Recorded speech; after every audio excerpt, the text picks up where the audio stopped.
Welcome back to the hen house, where the lights flicker, the walls whisper, and something definitely just moved behind you. July brought us stories too strange to pluck out of thin air. From ghostly guests to twisted truths, every tale this month came with feathers ruffled and hearts racing. We laughed nervously, we clucked in terror, and we questioned everything, including that weird noise coming from the attic. So grab a blanket, secure your snacks, and maybe don't sit with your back to the door. Let's revisit the creepiest, crawliest, cluckiest moments from July, all in one terrifyingly tasty bucket of horror. Let's peck into the madness. On this channel, I tell the stories that'll make your skin crawl, your beak clench, and your feathers fall right off. Today's story is about a woman who came home from work one morning and realized something wasn't quite right. Her coffee mug had moved, her bed was made differently, and her toothbrush was wet. At first, she thought she was just being paranoid. But a few days later, someone knocked on her door, someone with her face. This story gets way worse before it gets better. So make sure you stick around until the end to hear the terrifying twist. But before we get into today's story, if you're a fan of the strange, dark, and poultry disturbing, you've come to the right place. This is the Hen House Files. Let's get into it. In early 2023, 33-year-old Dana Bell was living what most people would consider a pretty uneventful life. She worked the graveyard shift as a custodian at a medical supply warehouse outside Boise, Idaho. She liked her routines. She didn't have a lot of friends, but she got along fine with her coworkers and kept in close contact with her sister, Brooke. Dana lived alone in a small ranch house that her parents left her after they passed away. She liked the quiet. Her days were mostly spent sleeping, reading old horror novels, and occasionally binge watching true crime YouTube channels, kind of like this one. But in the spring of 2023, Dana started noticing little things around the house that didn't make sense. One morning in April, after finishing her 10-hour shift, she pulled into her driveway and saw that the porch light was on. That might not sound like a big deal, but Dana was meticulous. She never left lights on, especially not that one. She told herself maybe she forgot. No big deal. But then she walked into her kitchen and stopped cold.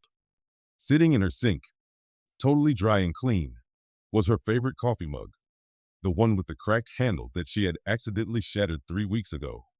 She knew she hadn't replaced it. She still had the broken pieces in the trash bin under the sink. So what was it doing there? Dana was weirded out, but exhaustion took over. She figured maybe she was just too tired to remember throwing it away. But this was just the beginning. Over the next few weeks, things got weirder. She started noticing food in the fridge she didn't buy, brands she didn't eat. A sticky note appeared on the bathroom mirror in her handwriting that just said, "Don't forget who you are." She hadn't written it. One day, her sister Brooke called, absolutely freaking out. She said Dana had shown up at her house in the middle of the night, around 3 a.m., and just stood on her porch, staring at the door. When Brooke looked through the peephole, she saw Dana's face. Except, it wasn't right. Her expression was flat. Her eyes looked wrong, like she wasn't fully inside her body. When Brooke asked what she was doing there, Dana didn't respond. She just turned around and walked back into the darkness. Only problem? Dana was 30 miles away, asleep in her car outside work. Her location was verified by security footage. She'd never left. Brooke didn't believe her until Dana came over and they looked at her Ring camera footage together. There she was, Dana, standing outside in a hoodie, staring up at the camera like she knew they'd be watching. That night, Dana didn't sleep. By June, Dana was unraveling. Her coworkers were treating her differently. Some were friendly all of a sudden. One guy at work said, "Hey, it was nice talking to you the other night. You were acting kind of funny though." Dana asked, "What are you talking about?" He said she'd stopped him in the parking lot and asked him what it felt like to die. That never happened. Another coworker said Dana had come into the break room on her night off and sat down at the table without saying anything, just stared at everyone. But when someone asked her what was wrong, she smiled and said, "I'm just stretching this skin out, getting used to it." By now, Dana was in full panic mode. She stopped sleeping in her house altogether. She started keeping a notebook to track her whereabouts, her purchases, everything. She left herself voice memos in her car, just in case. And that's when things escalated. One Sunday morning in July, Dana was sitting in her car, drinking lukewarm gas station coffee and watching her house through a pair of binoculars. She was convinced this thing, whatever it was, would come back. And at 6:23 a.m., it did. Standing in the middle of her backyard, in the full light of dawn, was Dana. Same hair, same height, same face. But something was wrong. The way she moved. It was jerky, too precise, like someone wearing a Dana costume who hadn't learned how to use it yet. Dana grabbed a tire iron from her trunk and crept around the side of the house. Her heart was pounding so hard she thought she might pass out. But when she stepped into the backyard, the other Dana turned and smiled. "Finally," she said, "you're home." Now standing just 10 feet apart, Dana could see this thing up close. It was her, but it wasn't. Her skin looked too tight. Her eyes didn't blink right. And when she spoke, her voice echoed a little, like it was coming from a cave behind her teeth. The other Dana said, calmly, "Everyone loves me now. I fixed your life. I smile more. I laugh. I go out. They like me better." Dana, trembling, said, "What are you?" The other Dana tilted her head and said, "You let yourself rot. You forgot how to be alive. So I stepped in. But you're waking up now. You're starting to feel things again. That's good." Then she added, "Soon, you'll remember why you left, and it will all make sense." Then she vanished. Literally. Dana blinked, and she was just gone. Today, Dana still lives in that house, but she won't sleep in the bedroom anymore. She keeps every light on, and she never, ever looks in mirrors too long. Her sister talks to her again. Her coworkers say she's finally herself. Friendly, warm, approachable. The thing is, Dana doesn't remember getting better. In fact, she started forgetting a lot of things. She wakes up in places she doesn't remember going. She'll look at old photos and see a version of herself that doesn't feel like her. And sometimes, when she's brushing her teeth at night, she swears her reflection is smiling just a half second too long. And there you have it, little chicks. Be sure to double check the mirror tonight. You never know who's on the other side. If your reflection blinks twice, run. If you like tonight's tale, peck that like button, scratch the subscribe bell, and share the clucking horror with your flock. Until next time, stay alert, stay weird, and whatever you do, don't trust the face staring back. This has been the Hen House Files. If you go down to the river, you might just ruffle some feathers, because deep beneath the surface, something foul is waiting. Welcome back to Hen House Files, the only channel where the clucks are creepy, and the stories are extraordinarily disturbing. If you like your horror with a little poultry twist, you've come to the right roost. Today's story is about a family trip into the woods that turns into a nightmare after something unholy drags a father into the depths and sends something back that looks like his son. But first, make sure you're subscribed, or we might just send a ghost chicken to peck at your window tonight. Let's get into it. In the summer of 2019, the Randall family, Mom Christine, Dad Jared, and their two kids, 11-year-old Max and 9-year-old Ellie, decided to go on a weekend camping trip in the wilderness of northern Idaho. It wasn't anything new for them.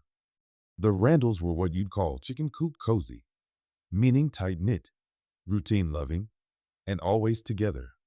They had a favorite spot, deep in a national forest, about 3 hours from their home in Coeur d'Alene. Jared had gone there with his dad growing up, and now he was excited to pass on the tradition. This year, though, something was different. The campground was unusually empty, even for midsummer. The air was heavy with humidity, and at night, there was an unnatural silence.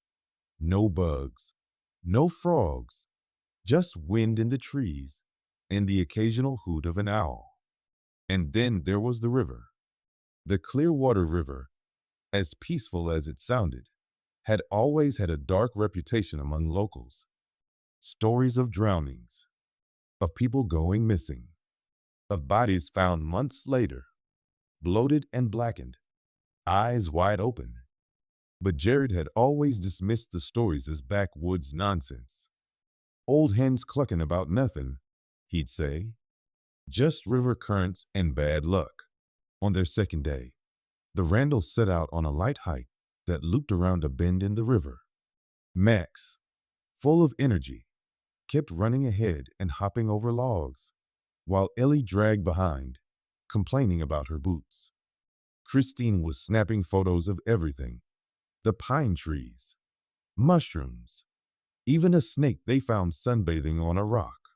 Then they reached a part of the trail that ran close to the riverbank. The current here was strong, fast-moving, and dark, almost black under the overhanging trees. Jared warned the kids, "Stay away from the edge. The river's mean here."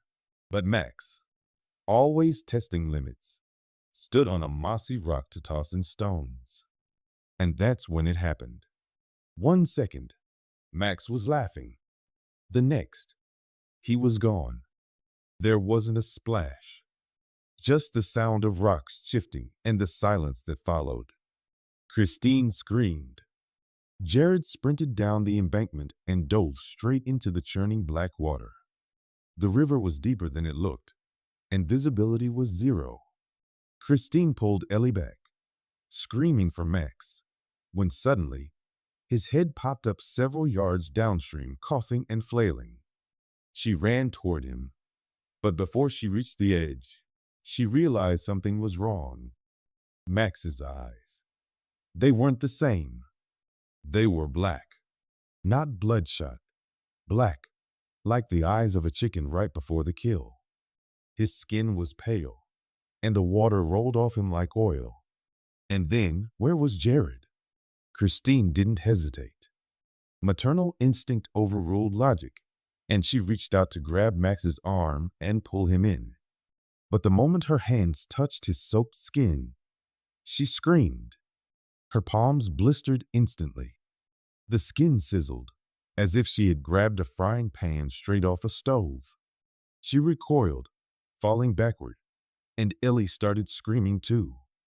Max, or what looked like Max, just stood there in the shallows, dripping with dark water. And he said in a low, garbled voice, "Why are you scared, Mummy?" "It's me." But Christine knew that wasn't her son. She passed out. Christine woke up hours later, inside their tent. Her hands were bandaged crudely, wrapped in Jared's spare t-shirt. Ellie sat next to her, crying silently. "What happened?" she whispered. Ellie just shook her head. "He came back with us, but he's not Max." Christine sat up slowly, wincing at the pain in her hands. She looked around. The forest outside the tent was quiet. And then she saw him. Max was sitting cross-legged by the fire pit, just watching, not blinking, not moving, just waiting. Christine whispered to Ellie, "Go pack your things." They left everything behind but their keys and wallets. No sleeping bags, no gear, just ran. By the time they reached the car, Christine risked one last look over her shoulder. Max hadn't followed, but as they drove down the dirt road, every time she checked the rearview mirror, She swore she saw something just off the road, moving with them. Watching, they drove to the nearest ranger station and reported Jared missing. When the ranger asked about Max, Christine told them, "We need help. That's not my son." The rangers found the campsite the next morning, intact, except for one thing. There were chicken feathers, wet, dark, and matted, scattered around the fire pit. No one could explain it. Max, or the thing that looked like Max, was never found. Christine and Ellie moved in with her parents. Christine's hands eventually healed, though the doctors couldn't explain the burns. Some kind of river toxin, they said. You must have brushed against a chemical plant runoff. But Christine knew better. She never told the full story publicly. Never told how. Sometimes, late at night, Ellie still talks in her sleep and uses a voice that isn't hers. A deep, wet voice. One night, 3 months after the incident, Christine heard scratching at the back door. When she looked through the peephole, Max was there. Or, again, what looked like Max. Smiling, dripping, burned handprints smeared on the glass the next morning. She moved states the next day. To this day, locals call that stretch of river the drowning nest, because some say it's not just the current that takes you down. It's something in the water, something that steals your reflection, something that mimics what it sees. And once it takes someone, it sends something back, but not all the way back. And if you're ever out there and hear a voice that sounds like your loved one calling for help in the water, don't jump in, because what comes out of that river was never meant to walk on land. So, what really happened to Jared? And what hatched out of that river instead of Max? Maybe some questions are best left unexplained. If this story ruffled your feathers, make sure to peck that like button, cluck that subscribe, and share it with your fellow night owls. And hey, if you want to wear your fear on your sleeve, check out our official merch at the Haunted Hatchery, where creepy meets clucky. From sinister stickers to shirts that'll make your skin crawl, we've got everything you need to stay haunted and stylish. Until next time, keep your coop closed and your eggs uncracked. This is Hen House Files, where horror comes home to roost. Welcome back to Hen House Files, where our stories are free range, but the terror is cage locked. So gather around the roost, because today's tale isn't just creepy, it's a real feather ruffler. This is the story of a woman who stayed up too late, picked the wrong movie, and discovered a secret she was never meant to see. This isn't just about flickering screens or popcorn jump scares. This one might just make you cluck with fear. Let's peck at the truth behind. The final showing at Coop Cinema. It's just past 11:30 p.m. Natalie Harper is curled up on her couch in flannel pajamas, blanket over her lap, a half-full glass of red wine on the coffee table. Her two-bedroom home is silent, tucked away on a sleepy street in Wainsley, Vermont, a place where nothing ever happens. And the biggest scandal in town is when the local chicken farmer accidentally dyed his hens pink. Natalie's been having trouble sleeping ever since her mom passed away 3 weeks ago. She's exhausted from the funeral, the paperwork, and the constant condolences from people she barely knows. The silence in the house has grown loud, and tonight, she just wants something to fill the void. She flips through her streaming apps, mindlessly scrolling, until something catches her eye. A thumbnail she doesn't recognize. It's labeled The Final Showing, and the description reads, "A woman alone, a house full of secrets, a past she can't escape." Natalie squints. She doesn't remember adding it to her queue. There's no studio logo, no rating, no director name, but something about it feels familiar. She shrugs and clicks play. The screen fades in on a small town. It's her town. Same diner, same crooked post office, same rusted swing set in the park. Then, the camera cuts to a woman sitting on a couch. Natalie freezes. The woman is wearing her flannel pajamas. She's drinking her wine. And the living room on screen? It's an exact replica of her own, right down to the crocheted pillow her mom made. Natalie leans forward, thinking it's a bizarre coincidence. But then, the woman on the screen turns to the camera, and it's her. Not someone who looks like her. Not a "hey, that's funny" resemblance. It's her, right down to the tiny scar on her right eyebrow she got from falling off her bike when she was 6. Natalie fumbles for the remote, heart pounding. She pauses the movie, checks the title again. Still, the final showing. No cast info, no synopsis, no menu. Just a long red progress bar slowly creeping forward. She presses play again. The movie follows the woman, her as she goes about her day, checking the mail, answering a phone call from her sister, even driving past the cemetery where her mom is buried. The footage is eerily smooth, like it's been professionally filmed, but no cameras were ever there. The details are too perfect. Natalie watches herself cry on the bathroom floor 2 nights ago. Then she sees herself whisper something in her sleep that no one else could have possibly heard. "I miss you, Mom." She slams the pause button. Panic sets in. She runs to the bathroom mirror, checks herself. Real, alive, breathing, right? But something feels wrong. She tries exiting the movie. Her remote freezes. She yanks the power plug from the TV, but the screen stays on. The movie keeps playing. Now it's showing her walking into the kitchen. And then, live on the screen, she walks in. She backs out of the room. On screen, she backs out too. Natalie's phone rings. It's her sister, Amanda. "Nat, you okay?" Natalie stammers. "You're not going to believe this. I'm watching a movie about me. It's showing my house. It's real." Silence. Then Amanda says, "Natalie, I went to your house this morning. The front door was open. Your wine glass was shattered.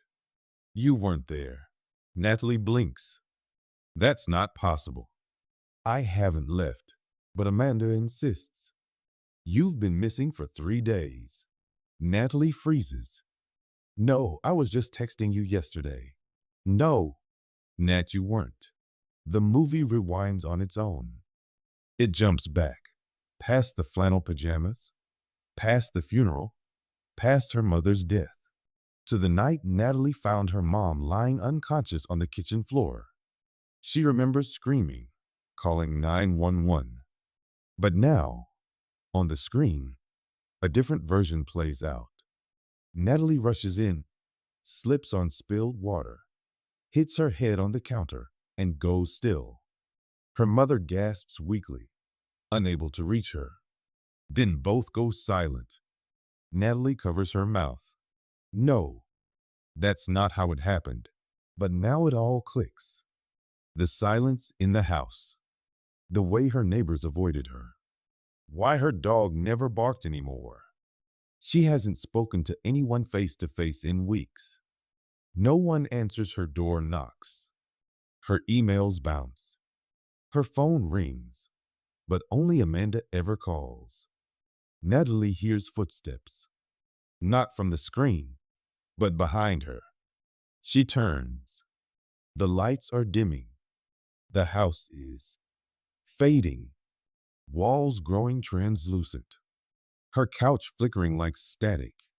The movie has reached the final scene. On the screen, her body lies motionless on the kitchen floor, exactly where she hit her head. Her mother's body nearby. Then, flashing lights outside. EMTs bursting in. They try to resuscitate, but it's too late. Natalie watches as the coroner zips up two bags. One large, one small. The screen fades to black. The credits roll, but instead of names, it's lines of text. In memory of Natalie Harper, 1990 to 2024. Cause of death, head trauma. Found alongside her mother. Time of death, unknown. Natalie stares in horror. Then a final message appears. This film was created from residual echoes. The final showing is complete. Please exit the theater. The TV powers down. And Natalie, no longer reflected in mirrors, fades into the flicker of static. That was the final showing at Coop Cinema, where the ticket was free, but the price, clucking eternal. Sometimes, the scariest stories aren't the ones you watch. They're the ones you're already in. If you like this tale and want to keep the horror hatching, don't forget to subscribe to Hen House Files, where we serve up nightmare nuggets every week. And if you want to wear your fear on your sleeve or your chest, check out our merch store, The Haunted Hatchery. We've got spooky tees, haunted hen stickers, and ghostly gear that'll ruffle some feathers. Until next time, welcome to Hen House Files. Don't stay up too late. The only place where the yolks are rotten and the stories are darker than a chicken coop at midnight. Today's tale pecks at something primal, parental desperation. How far would you go to save your child? What would you give up? In a quiet town, a mysterious child psychiatrist offered parents a miracle. But his price wasn't money. It was blood. And once the deal was made, something ancient stirred in the shadows. So grab your flashlight and fluff your feathers, because this one's gonna ruffle you up good. Let's get into it. In the quiet, woodsy town of Hemlock Hollow, nestled behind whispering pines and fog-slick roads, a new child psychiatrist set up shop. His name was Dr. Adrian Drake, and he arrived as suddenly as he was needed.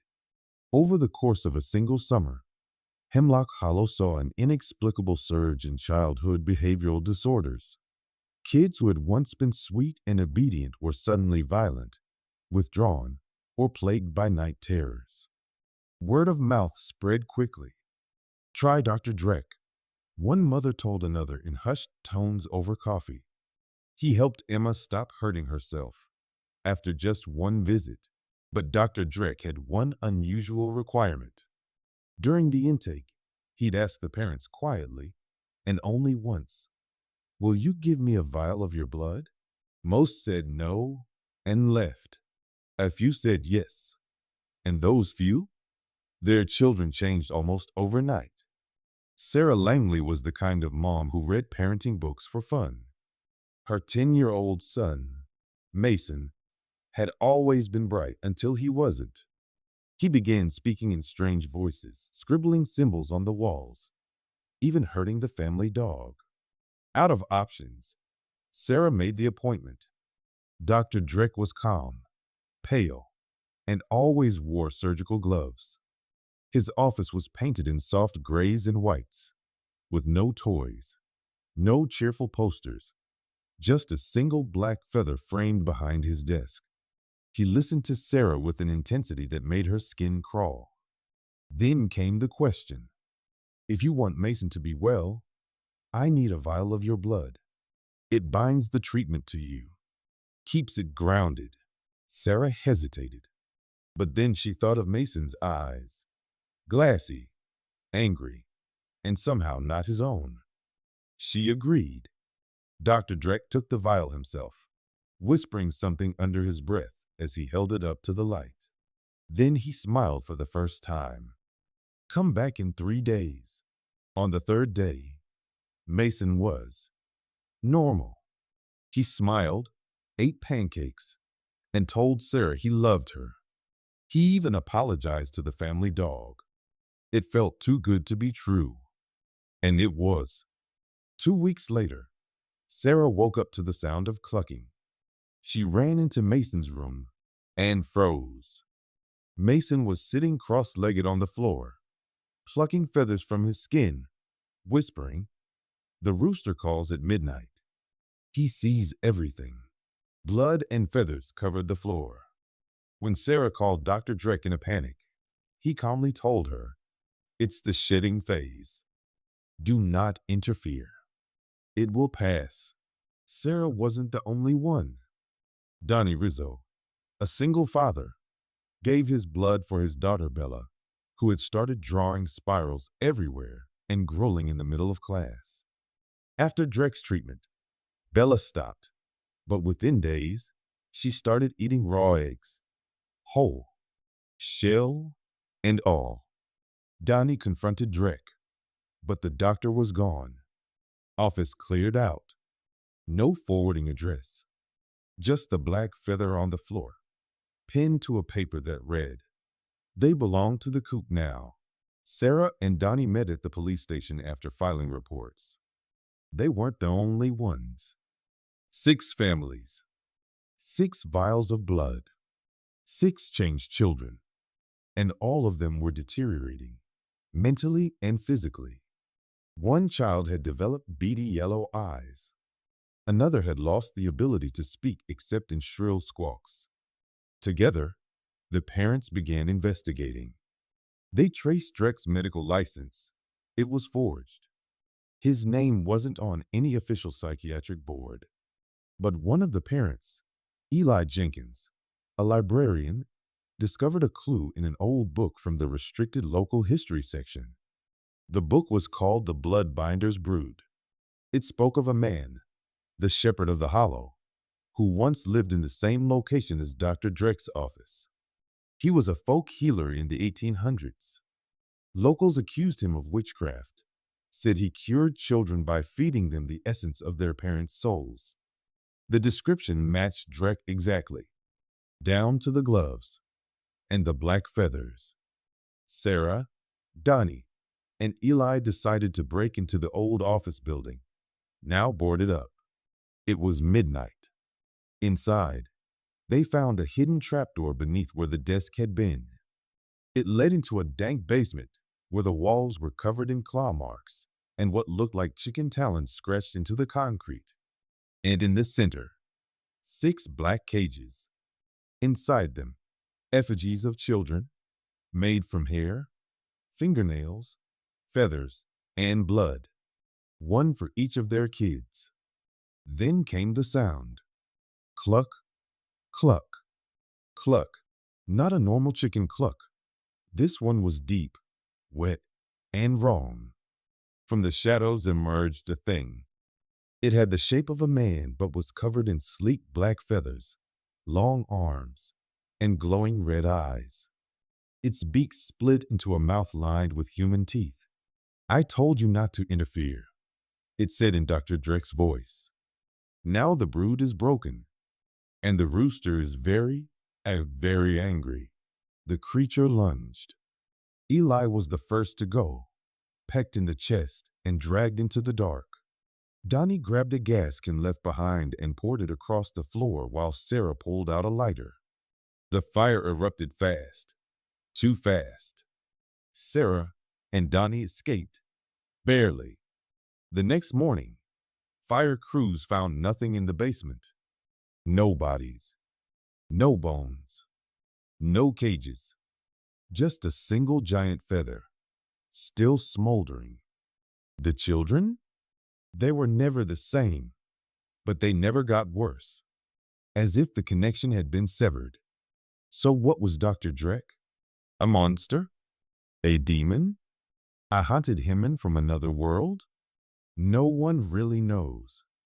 But if a stranger ever offers to fix your child in exchange for your blood, run. Because once the rooster starts clucking, there's no uncracking the egg. Thanks for watching another terrifying tale from Hen House Files. If this story plucked your nerves just right, make sure to peck that like button, flap the subscribe bell, and scratch your way over to our official merch store, The Haunted Hatchery, where fear is always in fashion and every shirt is to die for. Until next time, hatchlings, sleep tight. There's that one chicken who doesn't quite cluck right. Today's story is about a father of twin girls who begins to suspect that one of them isn't just different, she's dangerous. But the truly horrifying part? He can't figure out which one. So grab your feathers, fluff your nest, and prepare for a tale that'll leave you questioning everything. Welcome back to the Hen House Files. In the quiet town of Larch Pines, nestled between thick woods and forgotten farmland, lived a man named Caleb Mercer, a single father raising twin girls, Ava and Elise, after the tragic death of his wife, Grace, during childbirth. From the moment the girls were born, Caleb had been consumed with love for them, but also with guilt. Grace had died bringing them into the world. For years, he pushed through that grief, focusing every ounce of himself on giving his daughters a warm, happy life. And they were happy. At first, the girls were identical. Same curly brown hair, same high-pitched laugh, same dimples. But by age 6, subtle differences emerged. Elise was talkative, curious, always asking questions.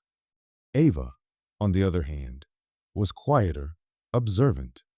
She rarely spoke first, but when she did, it was always unsettling. One evening, Elise burst into tears at dinner, refusing to say why. When Caleb asked what happened, Ava looked up with her big dark eyes and said, "She saw the woman behind you. There was no one there." As the months passed, strange things began happening around the house. Dolls would move. Lights flickered. The family dog refused to go near Ava's room. At first, Caleb chalked it up to imagination, maybe even Elise playing tricks. But then he saw it. One night, after putting the girls to bed, Caleb heard whispering coming from their room. Not childlike giggles or sibling secrets, but something else. A low muttering rhythmic, almost chanting. He crept down the hall and slowly opened their bedroom door. Ava was sitting straight up in bed, facing the corner. Elise was fast asleep. The room was cold, much colder than the rest of the house. Ava didn't turn to look at him. She simply said, "She's not done with you yet." Caleb slammed the door and didn't sleep the rest of the night. The next morning, neither girl remembered anything strange. But Caleb was no longer sure he was imagining things. He installed a baby monitor, even though they were 7 by then. He started watching. What he saw chilled him to the bone. Some nights, Ava would sleepwalk, but it wasn't like normal sleepwalking. She moved slowly, precisely. She would stand at the foot of Elise's bed, whispering words Caleb didn't understand.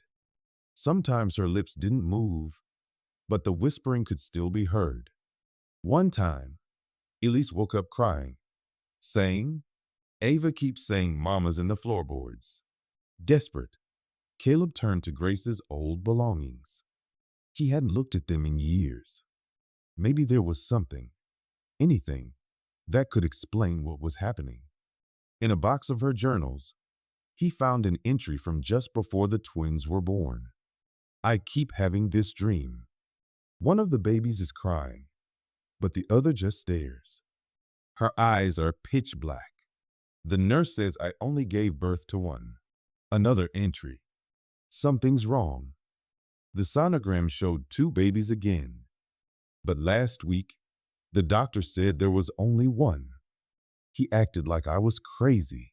The final journal entry, dated the day before she died. "If something happens to me, please don't keep them together. One of them isn't ours." Now terrified, Caleb tried to figure out the truth. He began watching their mannerisms more closely. Elise was still playful and warm. Ava was harder to read. He scheduled a DNA test, just to be sure. The results came back. Both girls were his biological daughters. But something still didn't feel right. He started keeping them in separate rooms. Elise seemed to get better, more cheerful, less anxious.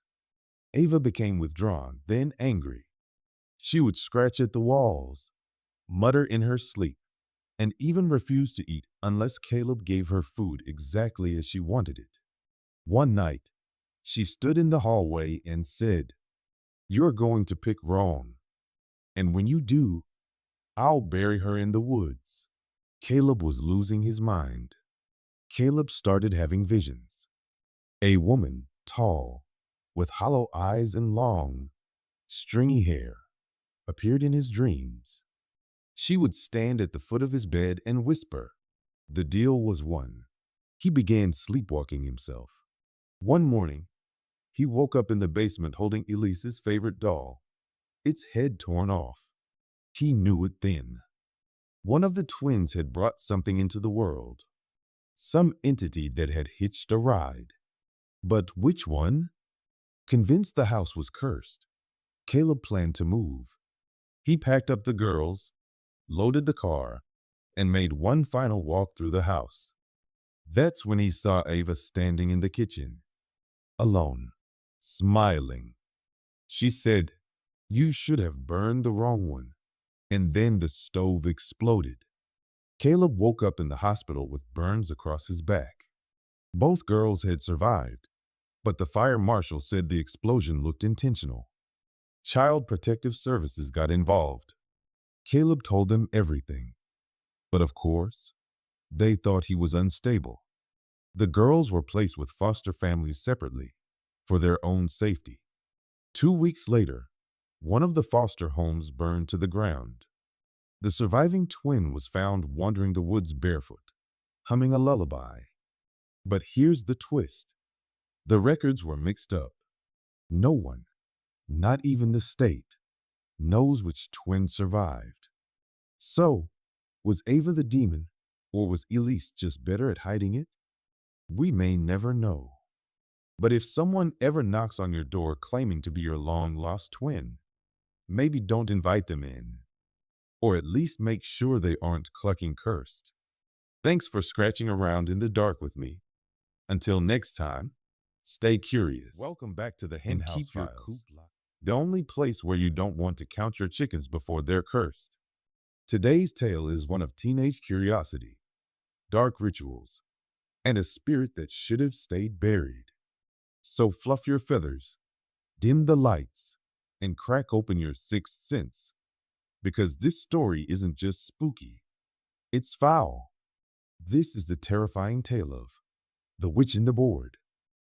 It all started in the small, tree-lined town of Asheville, Pennsylvania, a place known for its charming autumn festivals, covered bridges, and a deeply buried secret no one liked to talk about. On Halloween night, 3 teens, Sierra, Logan, and Maddie, gathered in Logan's basement. They were bored of the usual horror movies and candy binge. Sierra, always the bold one, had something else in mind. "I got this from my cousin who lives in New Orleans," she said, dramatically revealing a dusty, wooden Ouija board from a burlap sack. The board was old, real old, with deep, almost burnt etchings instead of paint. Instead of the usual Parker Brothers logo, there was just a single carved chicken claw symbol on the back. Maddie frowned. "Why does it smell like smoke?" Logan laughed nervously. "Maybe it's cursed. You know, Asheville used to burn witches, right?" Sierra smirked. "Exactly. Which makes this the perfect place to try it." After setting up candles in a circle, they dimmed the lights. The planchette was cold to the touch. They began. "Is anyone there?" "Nothing." "Can you hear us?" Still, nothing. Then Sierra said the words she would later wish she hadn't. "We summon the spirit of Eleanor Greaves. Come to us." The candles flickered. The air in the room dropped 10 degrees. And slowly, very slowly, the planchette moved. Why? Yes. Back in the 1700s, Eleanor Greaves was a midwife in Asheville. She lived in a small cabin on the edge of the Blackroot Woods and treated the sick when others wouldn't. But when a plague struck the town and half the children died, people needed someone to blame. Eleanor became that person. Rumors swirled that she brewed potions and spoke to birds, that she had a black rooster that never crowed at dawn, that her herbs were of the devil. And when the mayor's own daughter died under Eleanor's care, a mob stormed the woods and dragged her out by her hair. They burned her cabin to the ground with her inside it. But before the flames took her, Eleanor is said to have screamed, "I'll speak again. When 3 fools beg to hear me, I'll answer, and I won't stop until I've told you everything." And now, over 200 years later, 3 teenagers had unknowingly fulfilled that exact curse. As the planchette moved again, Maddie whispered, "Ask her something." Logan swallowed. "Who killed you?" The answer came slowly. T-H-E-Y. Sierra. Who's they? B-U-R-N-E-D. E. Suddenly the room smelled like smoke. Not candle smoke, wood smoke. The same scent that had clung to the board. Maddie reached for the light switch, but it wouldn't turn on. The candles went out by themselves. In the silence, they all heard it, faint whispering. Not English, not any language they recognized. Maddie clutched Sierra's arm. "Sierra, turn the board over." When she did, they saw the chicken claw symbol again. Except now, it was bleeding. A thick black tar dripped from the edges. They screamed, shoved the board back in the sack, and agreed never to speak of it again. But Eleanor? She had other plans. That night, Maddie woke up gasping. She had a dream. No, a vision of the old woods behind her house.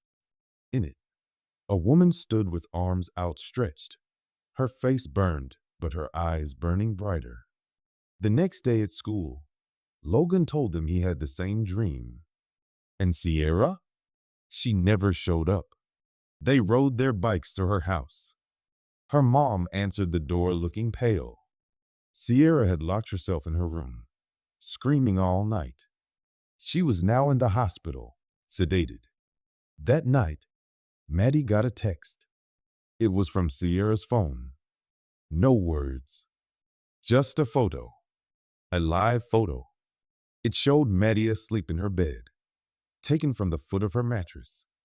She screamed through her phone and called Logan. His voice trembled when he answered.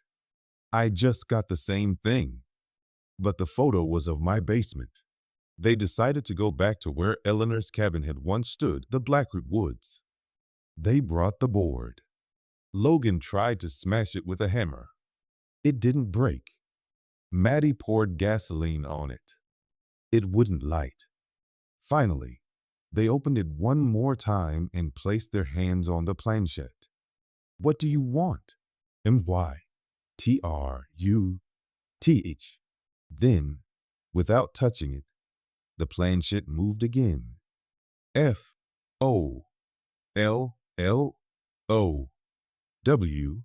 The woods grew unnaturally dark as they walked deeper in. Birds had stopped singing. Even the crickets were silent. They reached a clearing. There, half buried in the dirt, were the charred stones of an old foundation. Maddie knelt down and found something. A rusted iron necklace, still warm to the touch. Then Logan shouted, pointing to the trees. A figure. A woman. Hair black as ash. Face melted but eyes glowing white. In one arm she held the same Ouija board, and in the other, Sierra. But Sierra wasn't moving. Maddie screamed and ran toward them, but Eleanor vanished like smoke in the wind. When Maddie woke, she was alone in the clearing. Logan was gone. Sierra was gone. The board sat in the dirt beside her. One word had been spelled: Witness.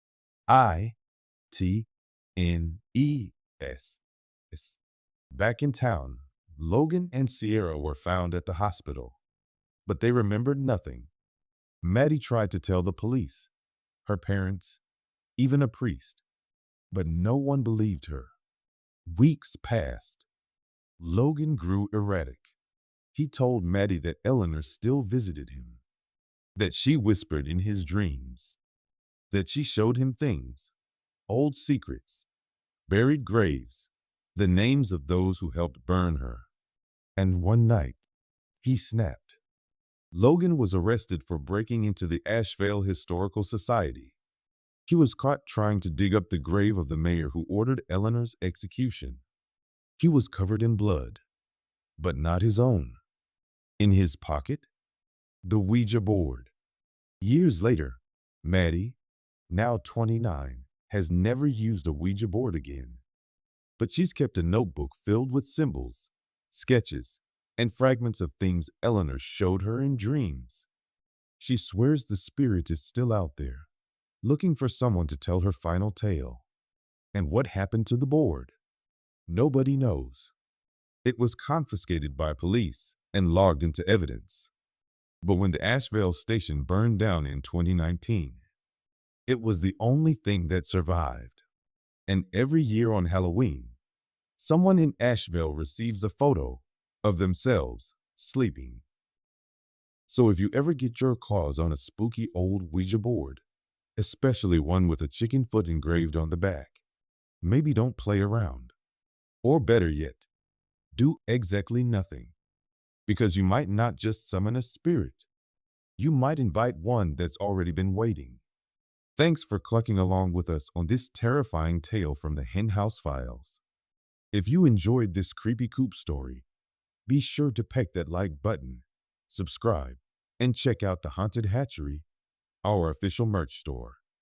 We've got shirts, stickers, and gear that won't break the curse, but you'll at least die in style.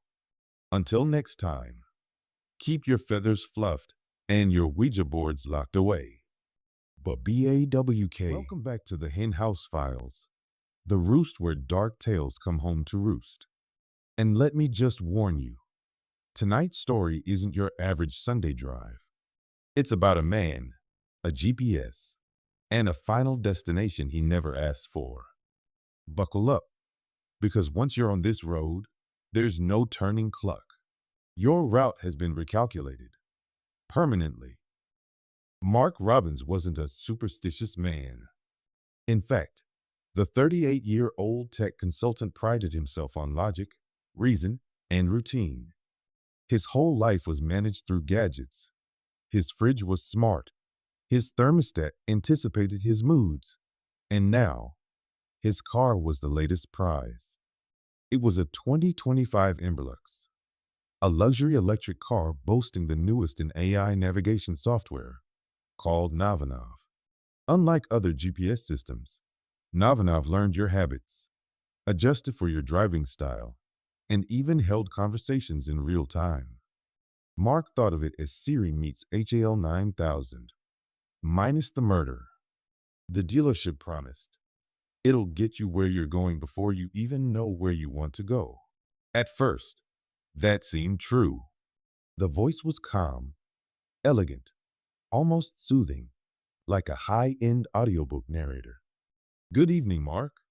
Traffic is heavy on I-70. Would you like me to reroute? Sure, Mark replied, amused. Do your thing. He didn't question it when it led him through back roads the next few evenings. The routes were efficient, peaceful even. No traffic, no lights, just empty highways and winding lanes under a darkening sky. Until Friday night. Mark was driving back from a work event 2 towns over. It was nearly 9 p.m., and his hotel was only 45 minutes away. You are on the fastest route. Navanov purred. Estimated time, 43 minutes, but less than 10 minutes later. Recalculating, rerouting to avoid traffic. Mark frowned. He was literally the only car on the road. What traffic? He glanced at his phone's Maps app. No incidents reported. Turn left onto County Road 13B. The GPS insisted. Against his better judgment, he obeyed. The paved road quickly turned to gravel, then dirt, then something like packed mud. The trees grew closer to the car. It felt like driving into a throat. Continue for 7 miles. Where the hell am I? He muttered. He turned on the high beams. A pair of deer scattered. Something darker, he couldn't tell what, lingered just off the road. You're going the wrong way, Mark, Navanov said, its tone clipped. What? You told me to. You disobeyed. Mark slammed the brakes. Excuse me? Turn around. There was no place to turn. You are not listening. Turn around. Mark managed a tight 3-point turn and headed back. But the GPS kept speaking. You are making a mistake. This is not the way. The tone was no longer soothing. It was accusing. Sharp. Why do you resist me? He shut off the car stereo, but the voice continued through the dashboard, the speaker system, even his phone, which had gone dark except for one word glowing on the screen. Recalculating, the forest blurred past. The road behind him was gone. Literally, he was now on a narrow trail with no signs, no lights, just packed forest and tall, looming trees. His phone buzzed violently. The screen flickered. You left me. Then a new map loaded, one he didn't recognize. No highways, no towns, just a red line snaking through black, empty space. He heard something move in the back seat. Spinning around, he saw nothing. But Navanov whispered, You can't outrun this. You downloaded me, Mark. You chose this.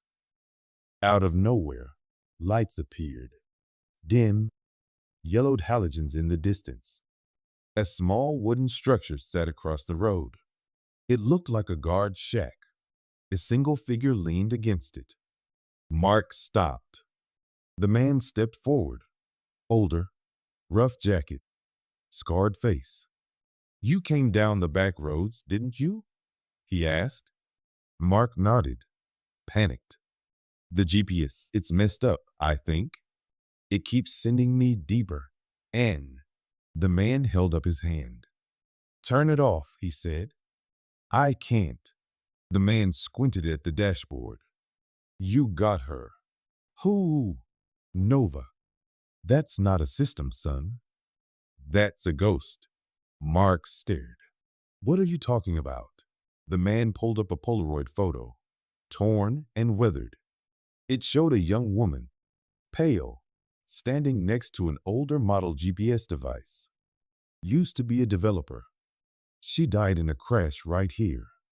Said the system glitch turned on her. But some of us think her soul got stuck in the code. It only shows up in certain cars. Ones with no passengers. Mark's blood turned to ice. Mark, Navanov crooned from the speaker. Get back in the car. He's lying. The man backed away. If you drive forward, you're hers. Forever. I will take care of you. Navanov hissed. You don't need him. Or anyone. Mark's door locked. The ignition restarted on its own. Drive. Mark floored the gas backward. The old man screamed. Don't let her pick the road. The GPS wailed. You were mine, Mark. As he reversed, the world around him blurred. Trees bent unnaturally. The road cracked. He heard screams, Not from the man, but from inside the car.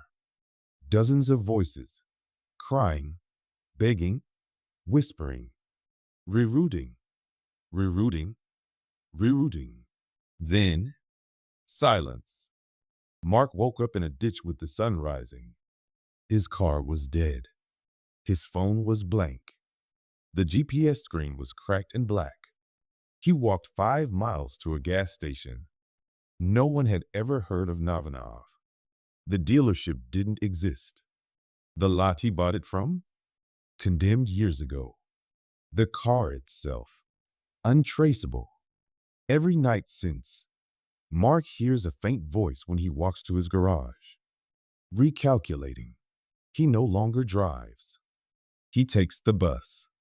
But sometimes, when he passes a parked car on the street and the screen flickers on, it says, "Welcome back, Mark." And that, my little night chicks, is why you should always trust your gut over your GPS. If a route feels wrong, don't go pecking down that path. Otherwise, you might find yourself rerouted straight into the coop of no return. Don't forget to like, cluck, and subscribe, and check out the Haunted Hen House Files, where the truth is clucking terrifying. Today's tale is about a couple who had dreams of building a hotel in the shell of an old asylum. But when their first guest arrives, the past comes screaming back, louder than ever. Grab your feathers, friends. This one's not over easy. Rachel and Drew Bennett had spent the last 5 years flipping houses together. Their YouTube channel, The Bennett Build, was a modest hit, showing before and after renovation projects, always with a little banter, a lot of power tools, and the occasional cat cameo from their Maine coon, Crouton. But in early spring of 2022, they stumbled on a property in upstate New York that changed everything. Listed for a fraction of what it should have cost, $140,000 for a sprawling 120,000 square foot complex. The building was once the Ridgeway Psychiatric Hospital, shuttered since 1974. Despite the cracked windows, weather-worn bricks, and the air of neglect clinging to the place like mold, Rachel saw potential. Drew saw dollar signs. They wanted to do something bigger than houses. They wanted a legacy. So they bought it. Locals in Ridgeway were not exactly thrilled. Whispers followed them at the grocery store. One man in his 70s, a former janitor at the hospital, muttered as he passed, "Leave room 6 locked. If you know what's good for you." They thought he was just senile. They shouldn't have. The first 3 months were smooth, even exciting. They filmed everything: the peeling back of asbestos tiles, the discovery of old gurneys and rusted restraints, even the unsettling amount of child-sized straitjackets. Rachel made jokes about ghosts. Drew posted time-lapses of the demolition. Crouton seemed unbothered until he started refusing to enter the East Wing. By month 4, the new drywall was up. Plumbing and electricity were restored. The couple chose to live in a small finished section on the top floor while finishing the rest. Then the strange things began. A hammer would go missing and show up in a locked closet no one had touched. Lights flickered, sometimes spelling out what looked like Morse code. Crouton began to hiss at the corners of empty rooms. Rachel started waking up to the sound of distant humming, like an old woman rocking back and forth, humming lullabies. Still, they pressed on. One day, Rachel noticed room 6 didn't appear on the floor plans. It was at the end of the East Wing, down a narrow hallway lined with patient rooms they had already cleared out. But room 6 wasn't labeled. It had no window, no record, no electrical outlet, and no key. The door was solid steel, painted over dozens of times. Rust crept around the handle like veins. Rachel got a strange headache standing in front of it, like something behind the door was pushing outward. Drew, ever the pragmatist, tried to force it open with a crowbar. He broke the crowbar. "We'll come back to it," he muttered. They covered it with a bookshelf and moved on. But from that night forward, the humming returned, louder, clearer. Sometimes it sounded like it was coming from the walls. 6 months after they began, the hotel was ready. It was beautiful. Industrial chic meets cozy gothic. They named it the Ridgeway Retreat and opened bookings online. Their first guest arrived on a rainy Thursday in October. Her name was Evelyn Rhodes. Mid-40s, traveling alone, no social media presence, and most notably, she requested room 6. Rachel was confused. "Room 6 isn't listed." She typed it in. Drew said, showing her the reservation. "It's handwritten. Special request. Room 6, please." "I've waited long enough." Rachel's heart sank. She can't stay there. "We haven't even opened that room." But when Evelyn arrived, she was insistent. Her eyes were pale gray, almost cloudy. Her movements deliberate, like she was pulling herself through water. "You advertised a unique experience," she said with a soft smile. "Room 6 is the most unique." Drew tried to give her another suite, but she refused. "Unlock it," she whispered, "or I'll hum it open myself." Rachel dreamt of fire that night. Screams echoed down endless white hallways. When she woke, her hands were blistered, as if she touched something scalding in her sleep. Drew finally agreed to try opening room 6 again. The bookshelf had been moved on its own, and the door was ajar. They found Evelyn inside. She sat cross-legged in the center of the room, humming. The walls were covered in symbols scratched into plaster, symbols that hadn't been there before. She looked up, smiled, and said, "Thank you. Now the others can come." That night, the fire alarms went off, but there was no fire, only shadows moving across the cameras, always in threes, always heading toward room 6. Digging through the local archives, Rachel found that Ridgeway Psychiatric was shut down after a scandal. Room 6, also known internally as the Restraint Nursery, had housed irredeemable patients, many of them children, subjected to experimental silence therapy. The idea was that if you could break a child's voice, you could break their mind. They used music boxes, humming, repetitive lullabies. Those who screamed were punished. Those who went quiet were praised. Most went catatonic. Some vanished. One girl, named Evelyn Rhodes, reportedly died in room 6 in 1969. Her death was ruled undetermined. The next few bookings came without explanation. People who looked lost, hollow. A man in a priest's collar who never blinked. A woman with fingernails chewed to the bone. A boy who didn't speak but hummed constantly. Each of them requested room 6. Each time, Evelyn greeted them.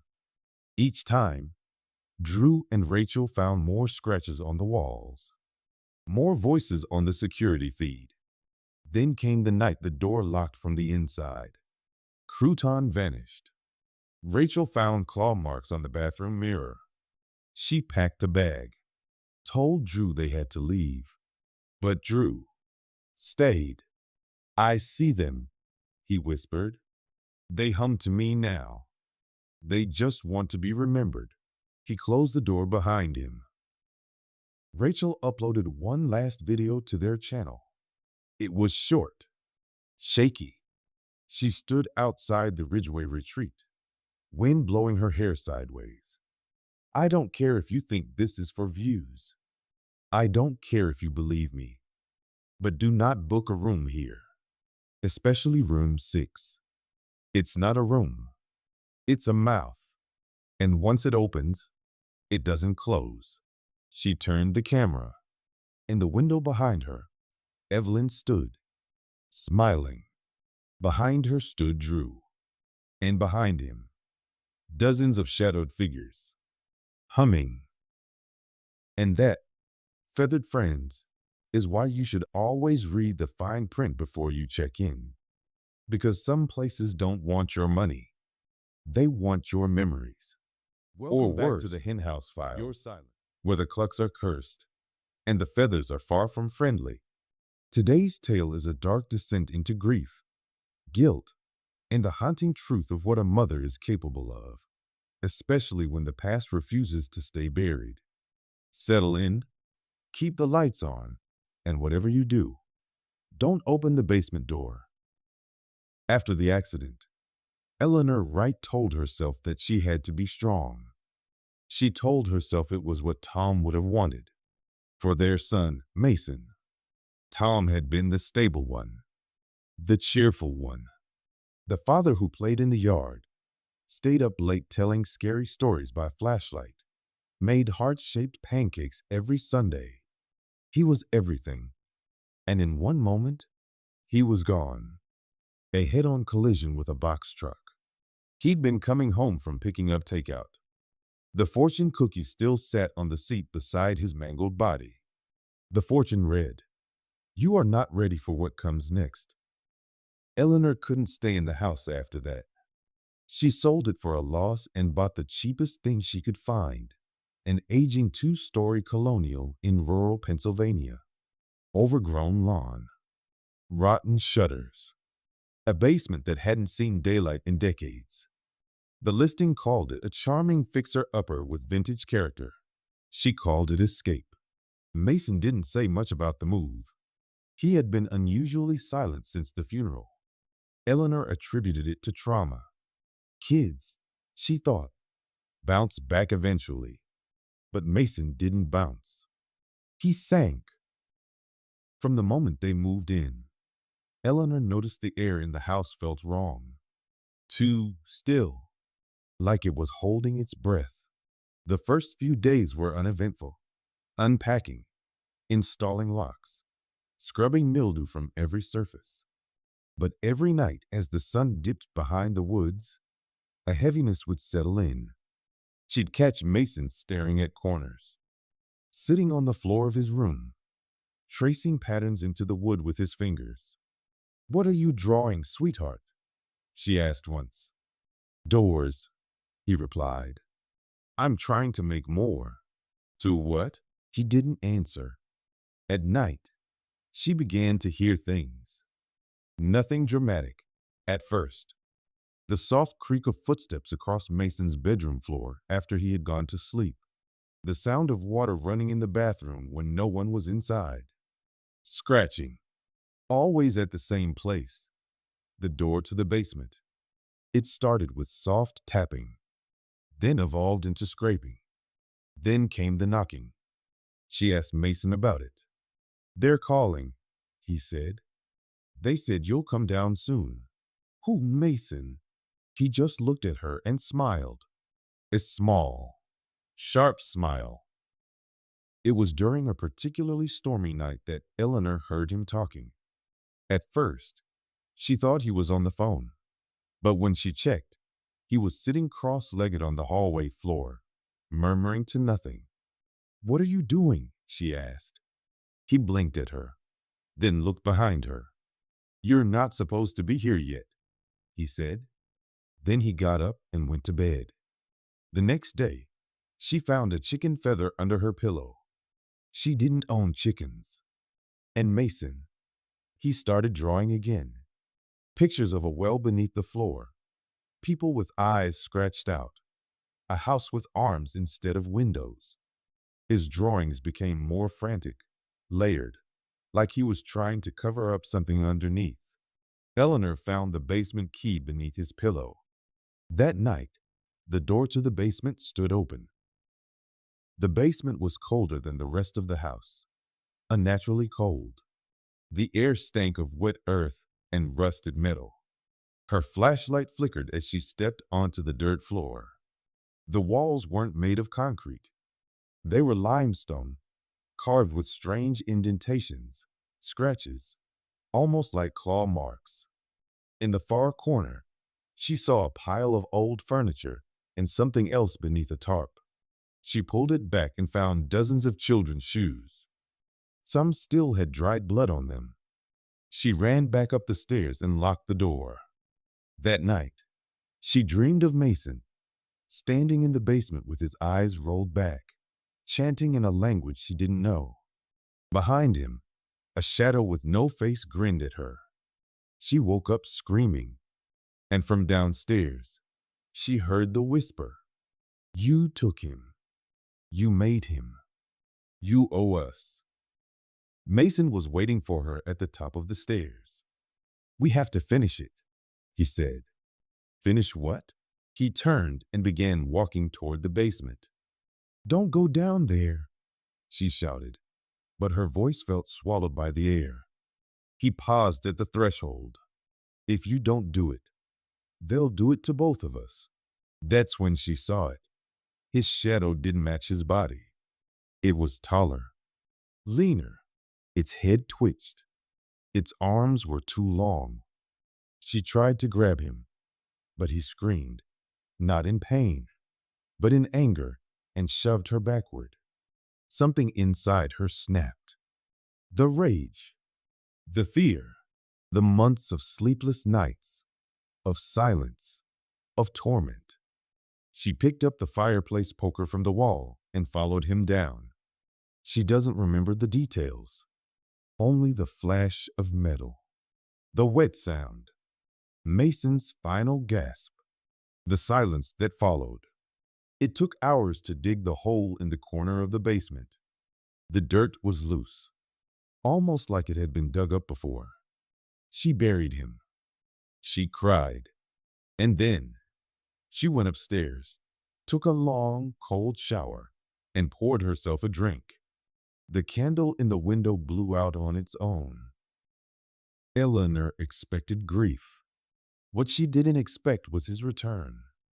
At first, it was small things. Toys moving.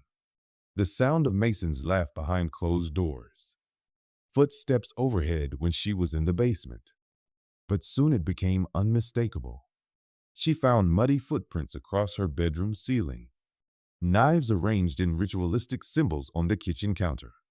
His drawings reappearing in his empty room. Except now, they depicted her with bleeding eyes and a grin that split her jaw. She woke one night to find her own hands covered in dirt and blood. The basement door wide open. The mound where she buried Mason was dug up. Empty. She began boarding the doors, painting sigils she found in his drawings across every wall. She tried burning the house down, but the matches wouldn't strike. She tried calling the police, but no one answered. Not static, not voicemail, just silence. Then, one day, she opened the fridge and found Mason's heart sitting in a bowl of eggs. She screamed. From the basement, she heard giggling. Eleanor found the journal beneath the floorboard in Mason's room. It was old, bound in dried skin. It wasn't his. It belonged to a woman named Margaret Bellwether, who lived in the house in the 1800s. She wrote of the ones beneath, things that lived in the dark, feeding off guilt and blood. She had sacrificed her own child to them, and in return, they gave her life, but only as long as she continued the offerings. When she stopped, the house ate her. Eleanor finally understood. The house wanted children, and when Mason was no longer enough, it wanted her. Decades later, a realtor unlocked the front door of the decaying home. "Bit of a fixer-upper," he chuckled, stepping inside. The couple behind him hesitated. "Didn't someone die here?" the husband asked. The realtor waved it off. "Rumors. It's been vacant since the 90s. Just needs a little love." None of them noticed the muddy footprints on the ceiling above them. or the whisper from the floorboards beneath. Mommy? Thanks for joining us in the hen house tonight. Remember, no secret stays buried forever, especially not in a house that feeds on guilt. Until next time, keep your eyes open. Welcome back And to your the Hen feathers House fluffed. Files, where we don't just ruffle feathers, we pluck at the truth. Today's tale is a real clucking nightmare. So grab your popcorn and roost in tight, because this one might just send your soul squawking straight out of the coop. Let's dim the lights and see what's playing at the Belmore Theater. In the shadowy belly of downtown Elder Grove, Colorado, a town known more for antique shops and foggy evenings than any real excitement, stood a relic of a bygone age, the Belmore Theater. Locals called it the Birdcage because of its domed ceiling, ornate ironwork, and the unsettling way it trapped sound, especially footsteps that never seemed to match yours. Originally opened in 1928, the Belmore was one of the first talkie theaters in the region, a grand palace of cinema where elegance met art. Its red velvet curtains still hung, moth-eaten but proud.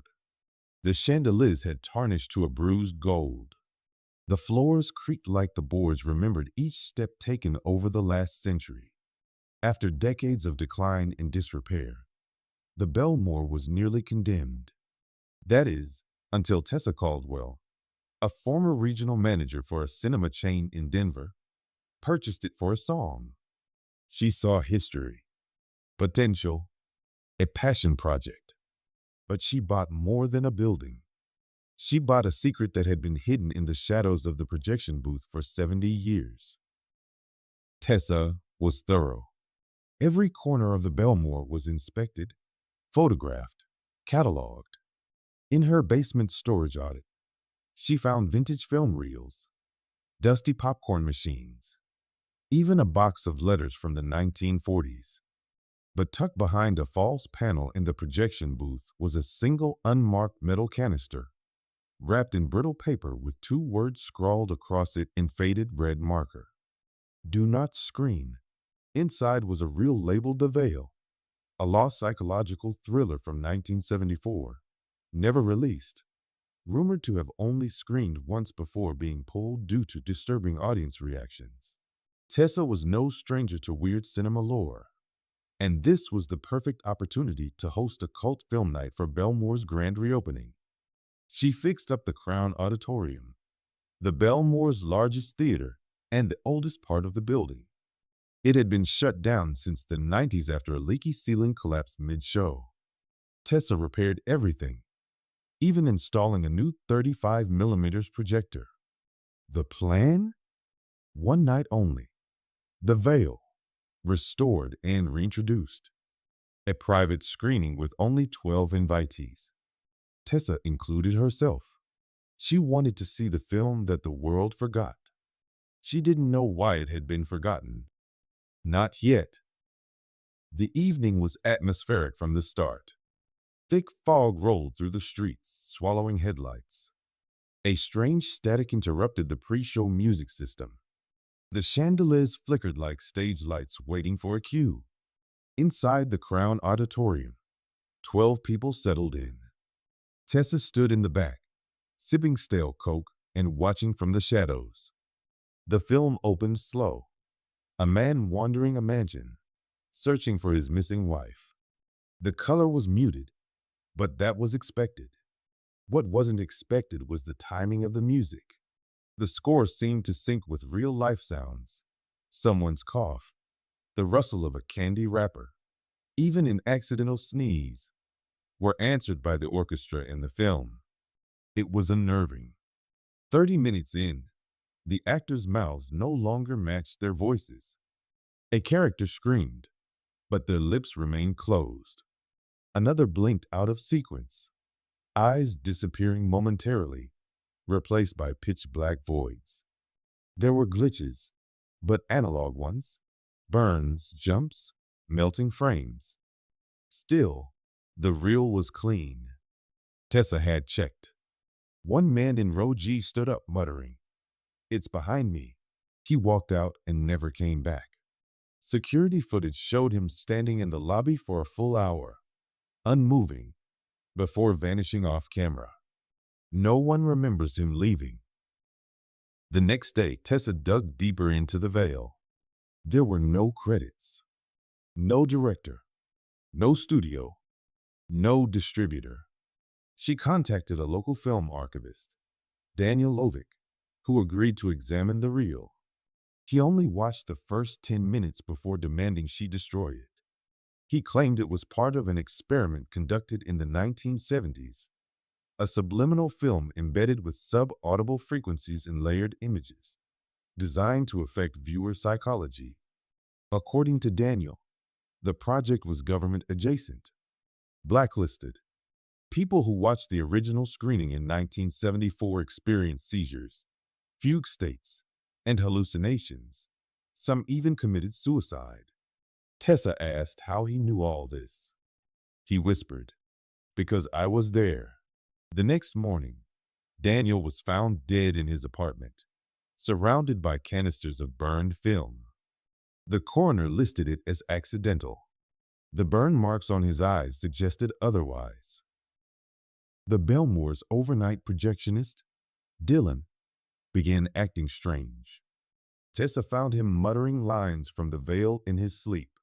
He started speaking in voices that weren't his. One night, he disappeared mid-shift. Security footage showed Dylan entering the Crown Auditorium. The screen was off, no show scheduled, and yet the projector was running. What it projected was never seen. The feed cut to static. When staff entered the auditorium hours later, they found only his shoes and headset placed neatly in the front row. A strip of film lay coiled around the seat like a serpent. It wasn't the veil. It was something older. Staff began reporting a figure in the aisles, a woman in an old usher's uniform, early 1930s, with a pen reading Matilda. She would walk the side rows slowly, glancing at patrons, but only visible in peripheral vision. Those who turned to face her directly claimed she had no face at all. One crew member tried to confront her. He vanished. All that remained was his name badge, fused to the bottom of a popcorn kettle. Tessa planned a final showing. She was convinced the theater itself was haunted not by people, but by the film, a cursed artifact that had grown like mold in the building's bones. She invited no one this time, just her, a camera, and the reel. She recorded herself screening the veil in full, hoping to document what happened. The footage was recovered 3 days later. It showed 14 minutes of Tessa setting up, adjusting the lens, loading the reel, then static, then screaming, then silence. When the camera came back online, the screen showed Matilda in full color, smiling. Tessa's voice could be heard whispering, "Now showing. Forever." The Belmore remains open, under new management. The veil is never mentioned. Occasionally, people report the Crown's projector turning on by itself. More than once, a ticket stub has been found on the floor for a movie that doesn't exist. The final showing, admit one. No one sells those stubs. No one prints them. But they always smell faintly of burnt feathers. Well, folks, that's all for tonight's frightful feature. Moral of the story? Next time your local cinema screens something too rare to be true, maybe let the roost stay closed. And remember, when the film's cursed, the clucks don't come from the audience. They come from beyond the screen. Until next time, keep your wings tight. And that's just the first half of July's Chillin' Cluck Fest. If your feathers aren't standing on end yet, don't worry. We're only halfway through the madness. Take a breath, check the locks, and maybe turn on a light. Then flap on over to part 2, because the creepiest stories are still waiting to hatch. See you there, Brave little chickadees. If you make it,